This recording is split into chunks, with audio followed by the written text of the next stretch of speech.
നമസ്തേ. മഹാജ്ഞാനികളെന്നാണ് അവർ അറിയപ്പെടുക. നക്ഷത്രം കാട്ടിയ വഴിയിലൂടെ അവർ നടന്നു. ഒടുവിലെത്തിയത് തീർത്തും ദരിദ്രയായ ഒരു പെൺകുട്ടിയുടെയും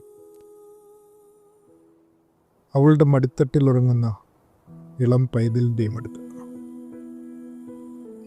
തങ്ങൾക്കുള്ള എല്ലാ സമ്പത്തുകളെക്കാളും ഉപരിയായ സത്യത്തിൻ്റെ പിറവിക്ക് മുമ്പിൽ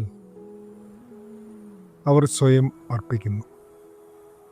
ശരിക്കും ബഹുഭൂരിപക്ഷം ജനങ്ങളും വലുതെന്നും വിലപിടിച്ചതെന്നും കരുതുന്ന പലതുമല്ല യഥാർത്ഥത്തിൽ അമൂല്യമായതെന്ന് തിരിച്ചറിയുന്നതിൽ പരം അറിവെന്താണ്?